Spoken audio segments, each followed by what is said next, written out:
Hey there, I'm Rayan. I'm Wilfred. I'm Ivan. How are you, Rayan? That's for later. That's for later. For now, you're listening to Repost of the only podcast where we watch reality TV, so you don't have to. This is our second installment of our review of the Traitors Australia Series 2. How are you, Rayan?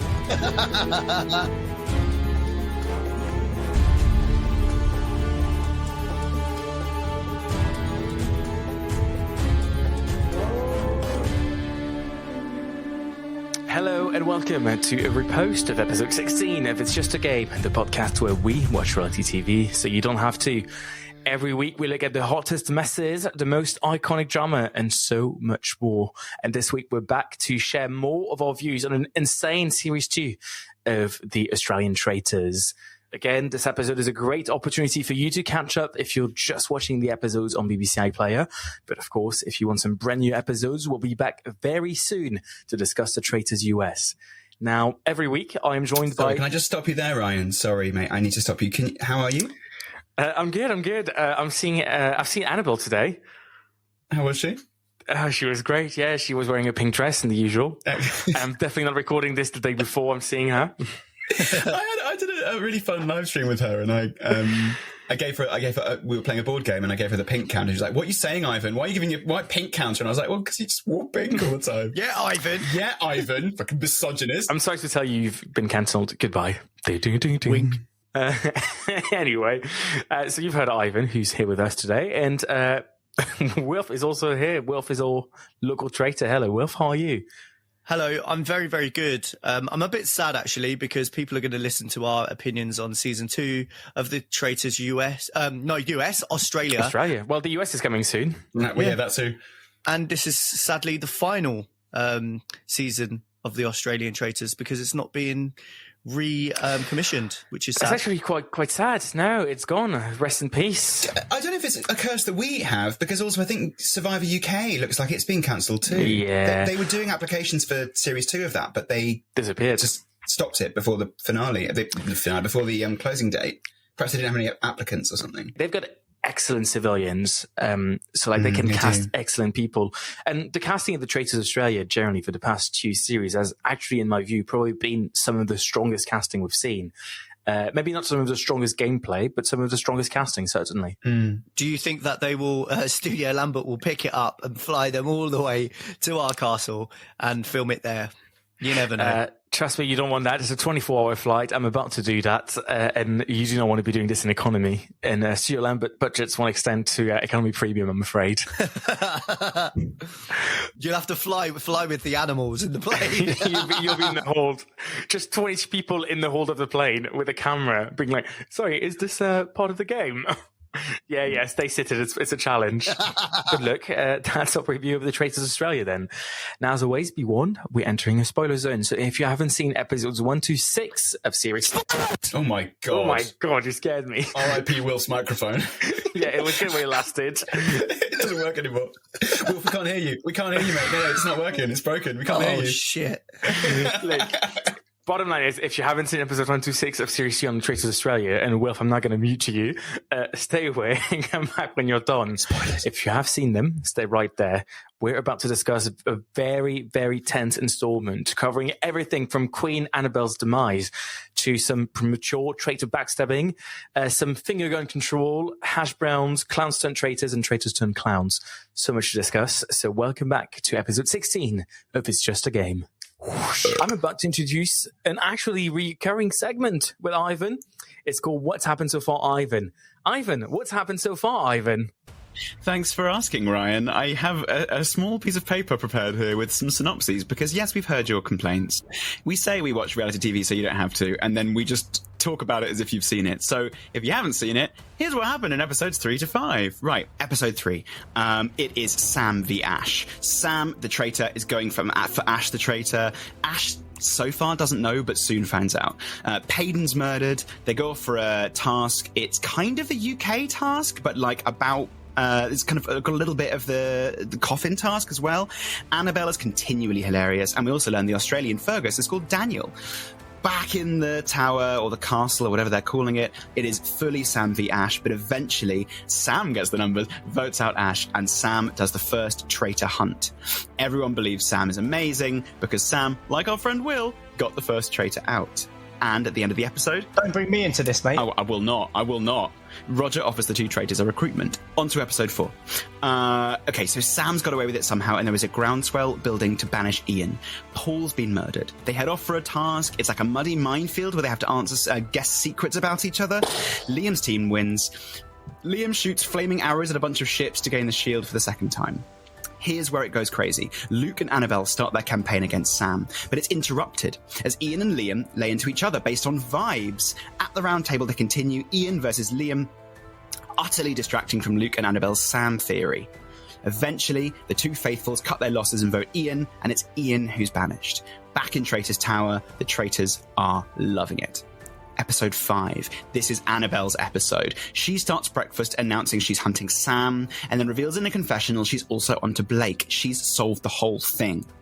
Sam tries to slip in as Hannah's pal, and then it all begins. It's all Annabel and Luke. They're up to speed. They've locked in on both remaining traitors. They could win in the next 2 episodes. This has never happened before. They're the best faithfuls ever. BFE. This task is basically just spinning Wilf from UK3. It's nothing.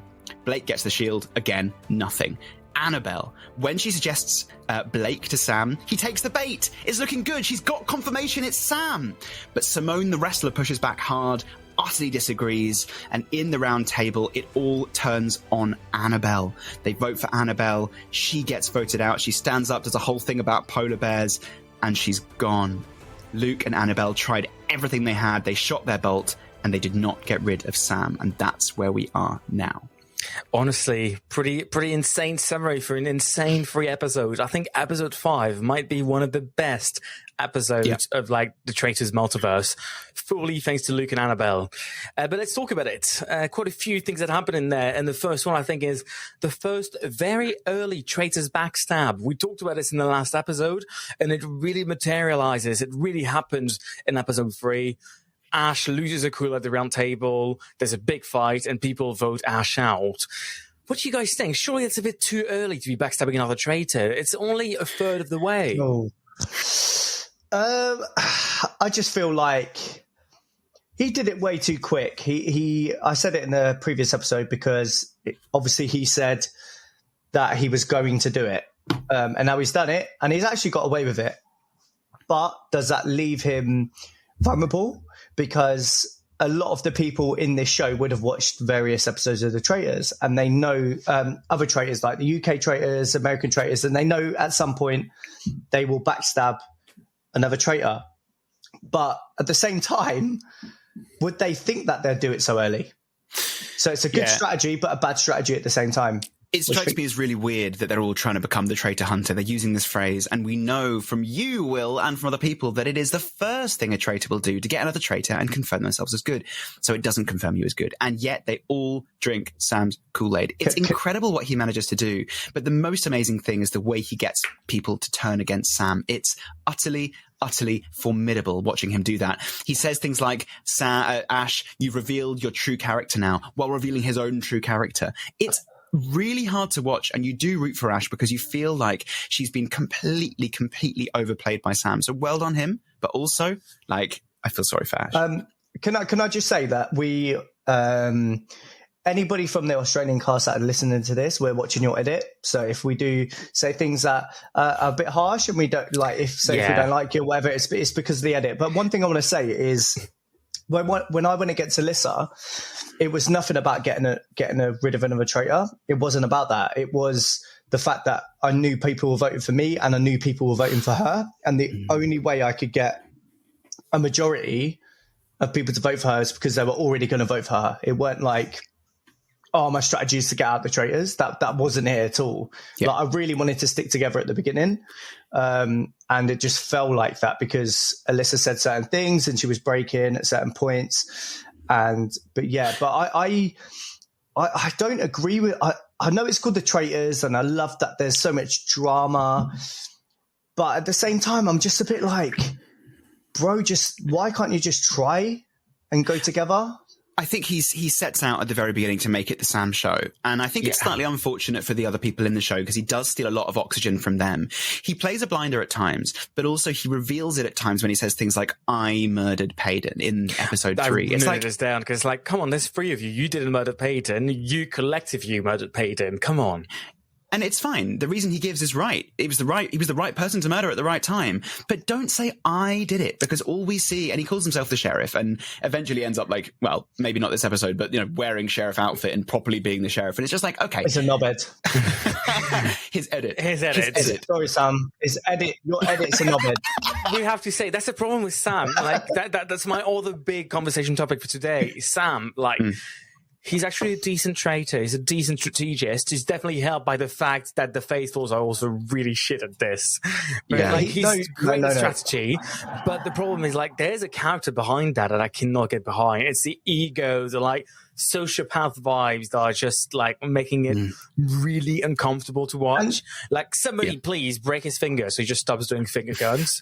Can we say one thing, right? This guy's gone through it, right? And he's literally manipulated so many people, and these people aren't the type of people that were in the UK Traitors. Like, they have not like, no offense to the UK Traitors, but it was very normal people in normal sort of jobs. The people on the Australian cast are all ex-police. One of them is literally, what's his name? Keith. Keith went undercover as a fucking drug smuggler or something for years. Like, a mule. Yeah, a mule. Like, maybe he smuggled a bit of the drug, which would explain how he voted every time. Yeah. But do you know what I mean? Like, it's not an easy game to play. And I do take my hat off to Sam, because when we talk about the later episodes that I've been on, then you can really sort of respect but hate at the same time. Like, it's hard to, like, I can't talk about the position he's in because, well, I can, but I mean, like, I can't hate on him because it was the position I was put in. And I'm guessing if I did it again, I'd probably be a lot more ruthless because that's part of the game. The thing is, I don't hate on the ruthlessness. I don't hate on him playing the game because he's doing that and he's doing that well. It's the ego behind it. As he went on that show, wanting this to be the Sam show, he went on that show deciding he was going to be the star. He was going to make himself a career in reality TV or something. And that sort of character, there's always one in a series. And that sort of character, I just don't gel with. I can't get behind. I can't love because I know it's all orchestrated for maximum attention. I will never, ever get behind Sam. Like, I know it sounds really bad, but I just couldn't. He has no, like, at least to me, I did deep moments, but I genuinely went there for the love of the game. You were playing the game. Yeah. All you did was for the love of the game and not for your own ego to make this the Wilf show. Speaking of the love of the game, Blake and Sam do play quite a good play at the end of this episode when Roger comes in, offers them a recruitment, and they say no. And they repeat that no for the next few episodes as well. And it's effective. 2 is good. With 2 traitors, you can't get 2 turning against 1. It's a much safer kind of trust relationship, even though they begin to betray that trust very, very quickly. It's the right play again by the traitors to go, no recruitment, 2 is fine. And I think Blake is playing a blinder at this stage as well. Blake is doing really, really well. He's doing a quieter version. Sam is obviously being like main character syndrome, but nevertheless, the 2 of them at this stage doing, actually, I would say Sam is just as likely to go home in episode 4 as he is to survive to the end because he's put so much attention on himself, and that much attention on you can blow up in your face. It's too much chaos. It's too random. Let's talk about Blake's... Go on. Sorry, go on. I was going to say, do you think Sam is thinking about airtime? Yeah, all the time. Yeah. Oh, yeah, absolutely. Yeah.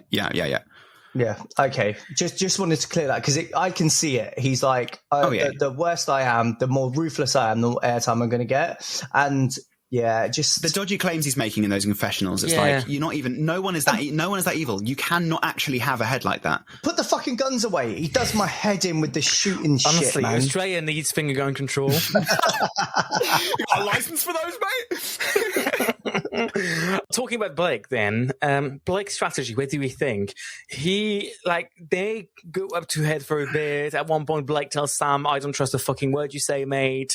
Like, it's a brilliant moment. But at the same time, he does go back and trust Sam, at least outwardly. And in the way he plays, it does feel like he keeps trusting Sam. Do we think that's the right strategy at this stage, having reached episode 5? Or do we think maybe he needs to be a bit more careful, maybe a bit less keen to follow Sam? In my life, right, I'm a very trustworthy person, and I feel like I find it hard not to trust people. And I feel like he's the same. Like, he will say, I don't trust this person. But then at the same time, you're in a position of power where you need that person to corroborate with what you're doing. So he's scared because he knows Sam has power. The way Sam turns on people is so strong. So he just attacks them straight back again, doesn't he? He attacks them, and he always comes up with a legitimate reason too. He remembers all the facts. He remembers everything. He's always got something for each different person. Exactly. It's insane. So Blake is intimidated. You can tell Blake's intimidated, but he needs to get out of that and just be like, no, do you know what? Fuck him. I'm going to do it too. Every single episode, we see one of the two of Blake or Sam either be tempted to or fully pull the trigger on betraying each other. But they're also both quite aware during the round table about whether they want to actively, outwardly do that. People change their mind at the round table a lot in this series. Yeah. And we see it quite a lot, that one or the other one goes into it being like, all right, I'm voting for this, particularly Blake. All right, I'm voting for Sam. And then when he realizes there isn't the numbers, he pulls back.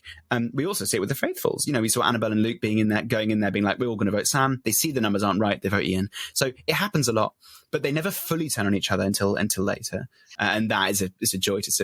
I think if I was a Faithful, obviously I've never played as a Faithful, only for one episode till I found out who the other traitors were. Like, you're still looking for other traitors. Liam would probably be the one I was looking at. I don't know if it's the mustache and the hair. I don't know. Like Jeffrey Dahmer vibes. I don't know. It's weird. I mean, the viewing experience of this show is you're basically a traitor as you watch it along. So you don't ever get that feeling of not knowing who they are. And a lot of the stupid things Faithfuls do is harder to see and harder to empathize with because you always know who the traitors are. So, you need to watch a series of The Mole to realize how clueless we all really are, because we all know, and therefore we all think we're bloody brilliant at this game. But then when you see something like Annabel and Luke figure it out, maybe they were lucky, but they figured it all out. They had both remaining traitors, and we're like, episode 4, and they're done. The game is solved. All they need to do is listen to reason, and the game is over. Such an exciting... I've never seen anything like it. And you're talking about them, our two heroes, Luke and Annabel. Oh my God, I love them. Look, they need to have kids, or something. Maybe not, but okay. I think Annabel will be up for that. Yeah, okay, fair. Maybe Luke is. We'll ask him. Honestly, they're brilliant. They've got the game. You can tell... Annabelle went into this game, she revised, she looked at previous series, she listened to great podcasts. She must have listened to some amazing... I reckon some of the podcasts she listened to must have been so amazing. Yeah, and then ours as well.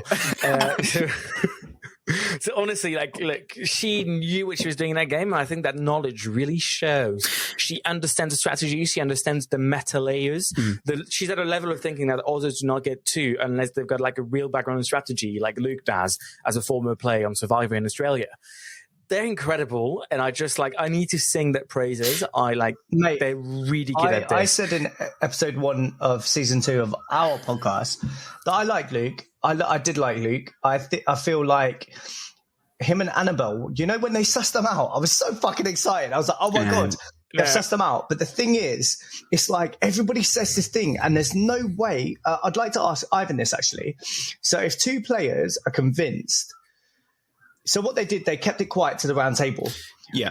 But then if they went around spreading, it could have backfired. It's like, how would you play it if you two were convinced and because they put together legitimate reasons as why. But can you even play it? Because really you are at the mercy of everyone else. Well, I mean, I do have a point about this, and it's what I did, which was never say anything and then get voted out. So I didn't play it right. Although I do feel like on episode 4, I maybe... That's not your card. Instead of going for Alex on episode 4, I should have gone for one of the people I actually believe were the traitors, which were at the time mostly Amanda, but also my other 4 were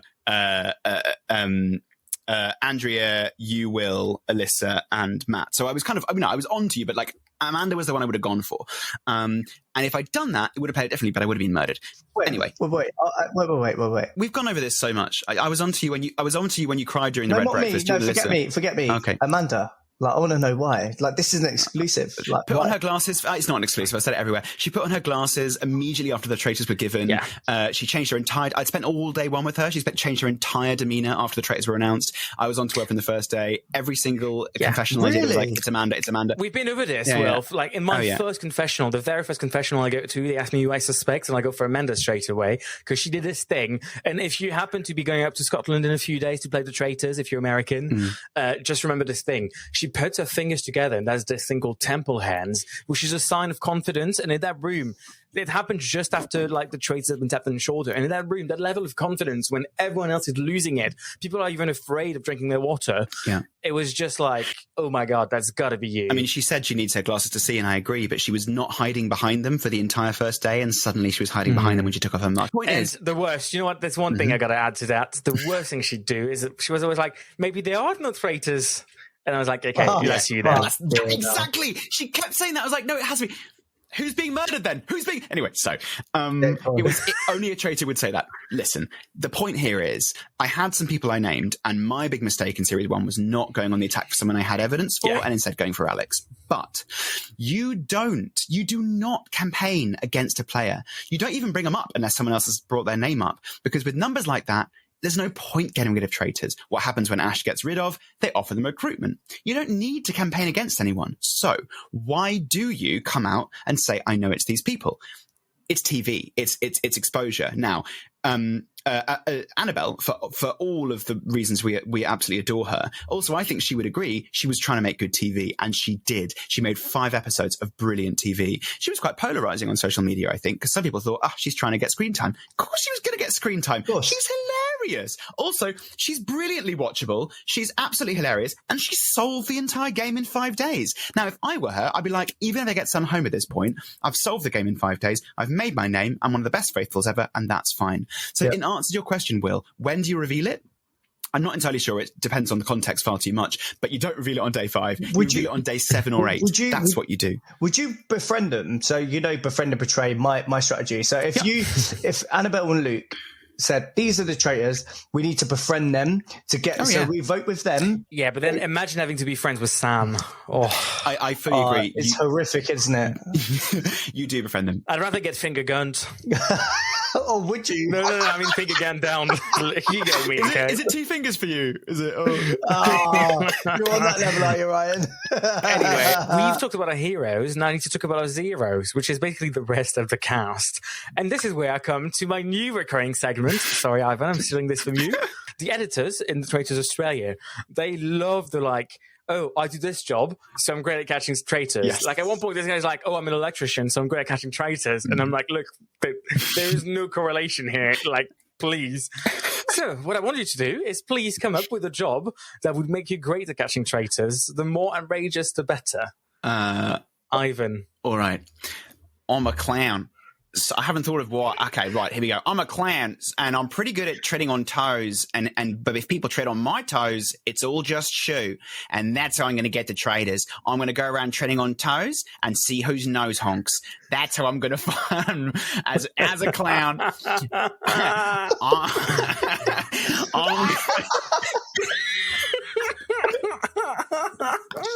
Can you imagine? Sorry, I think you're a traitor. It's you, mate. All right, let's make it fair. Let's unless you got one, Will, I want to give you a job, and you can see how that's going to make you a good traitor hunter. No, go on, give me a job. All right, let's do postman. I'm a good. I don't know. I can't do this shit, man. I'm a postman, and let me tell you, I'm gonna win this game because I may be late. I may not turn up one day, but you better believe I'll deliver. See, I can't do that, though. Oh, yes, thank you. Yeah, I can't do that. I need to come up with one. Hold on. All right, can I give you a job? Sure. A dog trainer. Why? What makes you a great player of this game if you're a dog trainer? I can't do the accent, but I'll still try to. Like, as a dog trainer... No, actually, listen. I'm a dog trainer. I like to bring everybody to heel. That's Australian Borat. Okay, a dog trainer. Go on, you do it again. Like, as a dog trainer, I'm great at finding traitors. That's all I've got. No, wait, you know, as a dog, I can't do the accent. As a dog trainer, you know, every dog has its bite. But what we need to do is show our hand and make them feel comfortable, and then we take control of them. Here we go. Oh, Nice. Amazing. I can train them all. They can follow me. As a dog trainer, I would love to put my nose in everyone's ass until I figure out who smells shit and who smells right. that's brilliant as well. Yeah. Very good. Hey, good recurring segment, Ryan. I love it. That might recur. I think it might. The other thing I want to talk about is, I'm sorry, I know like it's not everyone's favorite cup of tea, but I've got to talk about the challenges. I actually really like the challenges. They blew shit up at contestants. Like, I don't know how health and safety sign up on this shit, but I loved it. Okay. Like, there were the shield challenges. The fact they've got shields in every challenge and they keep upping the ante. They make the shield really important, and also that gives a new life to the challenges. I just actually really enjoy the challenges in this series. I agree with you to an extent. I think taking the shield away from the winning team is really great because it means that you can't hide behind being on the winning team anymore. However, that blowing up challenge annoyed me so much because it was like, ooh, let's find out some secrets about the team. First one's about Payden, who's out. Next one is literally like, there are some people who are hiding some information about themselves. No shit, Sherlock. It's like, yeah, that's sort of the name of the game. Yeah. But there were some really good ones as well. Like, there is a bear in Traitors Tower, which I thought was really interesting. It was like, oh, okay, so how do you play that? I don't know, but like, there were some interesting ones. But what it didn't do is reveal anything about any of them. And what we need is evidence. We need like, oh, I want to know something about the characters. I want to know hints about what they really like, so I can start to find out who the traitors are. Yeah, they missed a trick by not giving good spoilers away. But I agree, blowing stuff up in their faces was quite funny. See, I think the perfect middle ground would be something along the lines of, look, we're not going to ask the traitors to sabotage the task. This is not the mold. No. If you want to see this, it's coming to Netflix soon. That's fine, but that's not the traitors. However, giving small advantages in the game, in the challenges, could give it a second life. Not just a shield, but you could add protection from banishment. You could add something like, and you know, one protection from banishment can change everything, because sometimes you're the name on the table for one day and not the next day. You can have like very slight hints about the traitors, like something like this guy's somehow related to Peterborough, and like they don't tell you anymore, and you just have to figure it out. Invisible shield. So if you get voted out, banishment, you can deflect that onto someone else and they have to be banished. Yeah, turn a vote away. You could steal a vote. You could, like, there's so many twists you could have. Did you say Pedo Bear? What? Related to Pedo Bear? Peterborough. Peterborough, just like at the end of the Thameslink line. Yeah, Peterborough. That's where my dad's from. That's where I run my boxing gym. Peterborough. Not Pedo Bear. Not Pedo. I didn't see Pedo Bear. Oh, no. Hang on. No. Okay, right. Let's move on. I have something else I want to say, which was one of the best moments. And again, this should have been enough, faithful. When Annabelle's standing up there doing her, like, clearly prepared. Tell me I'm wrong, Annabelle, but I loved it. But clearly prepared. So what I've read is she prepared it on the way into the banishment room. All right, okay. But listen, when she's doing that, and she starts doing the bit, and then she goes, Sam, don't look shocked already. And it's so fucking good. And it's like, listen, just look at what's going on. He's looking shocked. He hasn't even found out she's a faithful yet. We absolutely have all the evidence we need at this point, and they can't see it. It's so frustrating. Can I say something? My daughter's got a little merry-go-round this here, I'm showing you guys. And whenever she plays it, it reminds me of Annabelle. So look. Is this copyrighted music? It just reminds me of Annabelle. No. Is it singing about polar bears? It just reminds me. This reminds you of Annabelle? It just reminds me of her. Is it because it's pink? No, because it's so glorious and pink and nice. It just reminds me of Annabelle. Like, Annabelle was just like the best. Like, can we all have a moment's silence for Annabelle then? Oh yeah. Yes. Yeah. We're all united here today for her lady, Annabelle. The real traitor hunter.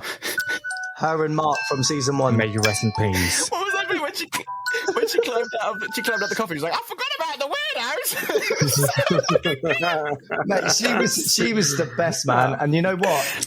I'm gonna say it right now. The worst thing the faithful has done out of every faithful that's been banished, she literally the worst mistake they made was getting rid of Annabelle. Like, by far. Yeah, 100%. No, look, you know what? I know that one day there's going to be a Traitors International version that I will not be playing, definitely not, but Wilf will be invited. And I just need, like, I feel like I need to play this game against Annabel. I need, like, Yeah.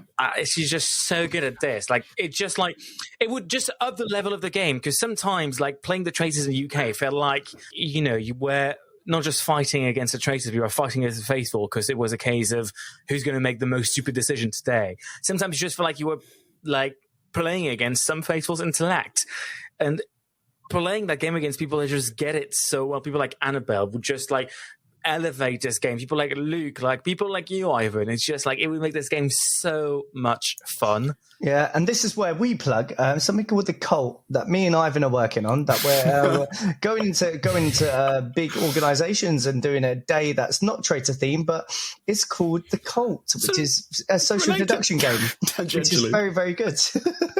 What is that? Hold on. Yeah.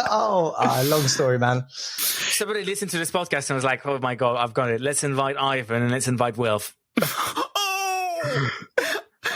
No, the thing is, here's what happens. They say, let's invite Wilf. And then Wilf texts me going, Ivan, help.